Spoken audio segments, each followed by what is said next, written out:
guys, welcome back to the Science Kid. Today I'm going to be talking about the 4 signs of chemical change through elephant toothpaste. So first, let's go through the 4 signs of chemical change. Number 1 would be color change.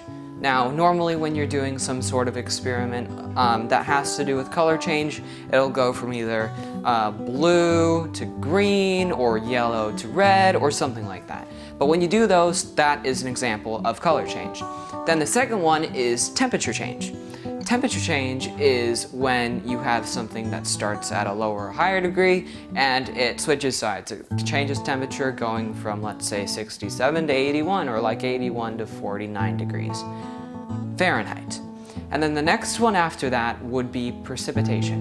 And what precipitation means is that in the little mixture that you're making, there are little curdles. For example, if you add lemon juice to milk, then little curdles will show up almost immediately when you start stirring it in. And then the last one is bubble formation. Now you can achieve bubble formation by using the usual thing that I like to do, which is baking soda and vinegar. Okay, now on to our experiment.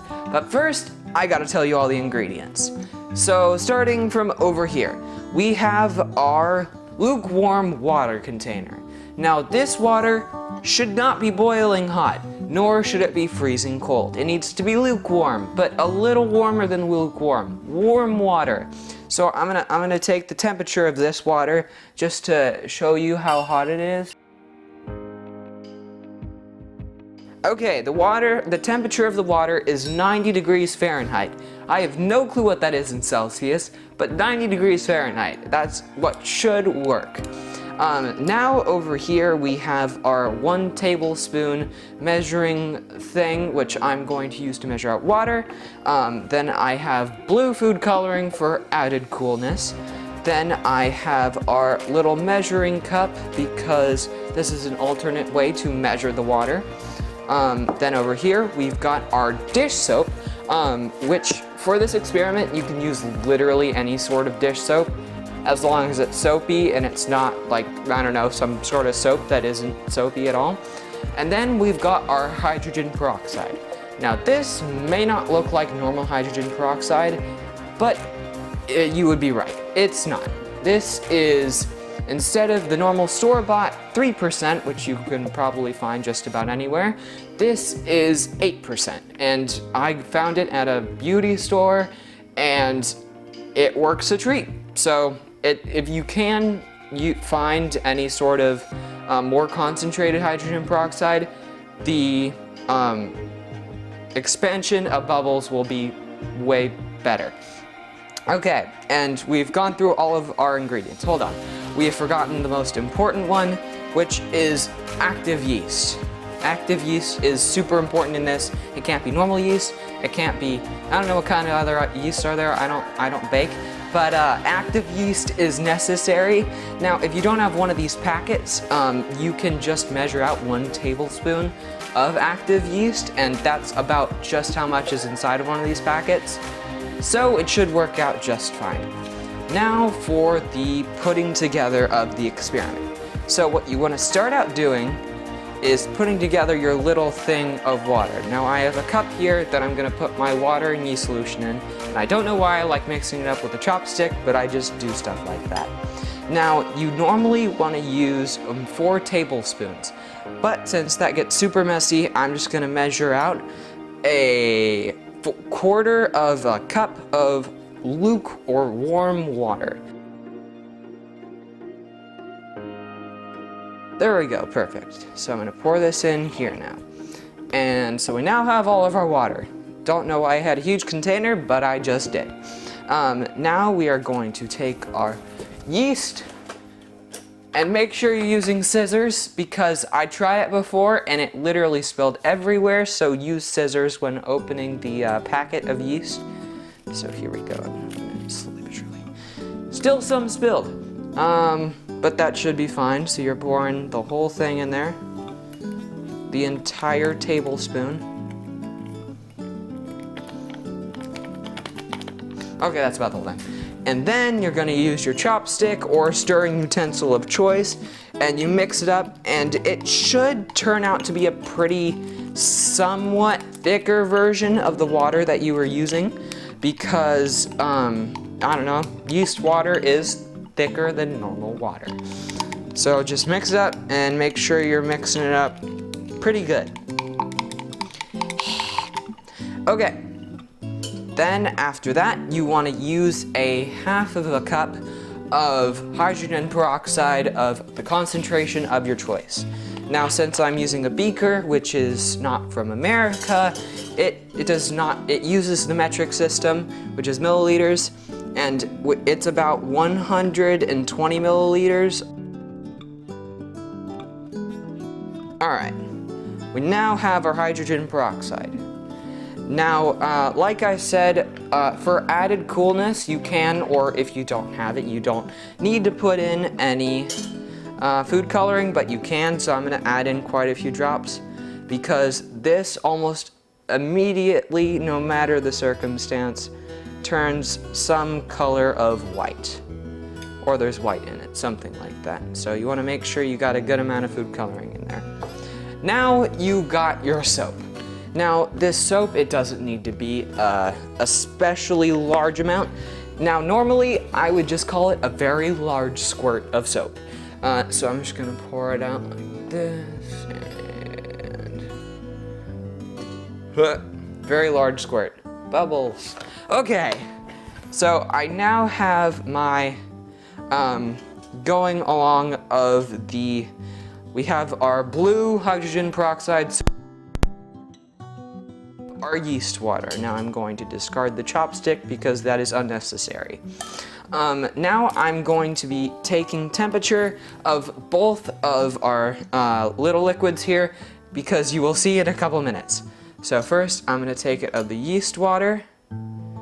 See what temperature that is. It has cooled down a little bit from the water. It's down to 85 degrees now. Okay, make sure that doesn't fall. Okay. And then for this one, it's way colder. Okay, so this one's about 70 degrees. So we now have the temperature of both of these, and you know what they both look like. Now I'm going to add them together. 3, 2, 1, make sure you're getting the whole thing.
You can see we had some insane bubble formation, which is one of them. Now, remember, as I took the temperature before the experiment and after the experiment, there was a definite temperature change. Now you can remember I had two liquids. One was here, one was here. This was blue, and this was yellow, and it turned into a white foam. So there was also color change. Then there was gas eruption. Now this is going to take a little bit of explaining to do. So hydrogen peroxide is H2O2, and when it goes into the, it combines with the soap and the yeast, it separates into the hydrogen and oxygen, and the oxygen releases really tiny bubbles. Now, with these tiny little bubbles, normally they would just separate and escape and just pop. But when we add the extra bit of the, what I'm realizing now, since this is green in the background, very glitchy soap, it will become, add surface tension, and with that it will trap bubbles and create tons and tons and tons of foam. But when that whole thing is done, the hydrogen is released and it creates a gas, so that's the gas bit. But that's mainly how it works. And with temperature change, there's this one thing called exothermic reaction. And what that is it basically creates a foam and heat at the same time. So that's what the temperature change was. And that's basically the whole thing. That was elephant toothpaste. If you found this video helpful, or you want to try the experiment, let me know in the comments and I'll make sure to write back to you guys. Make sure to leave a like and subscribe. I'll see you guys next time. Bye-bye.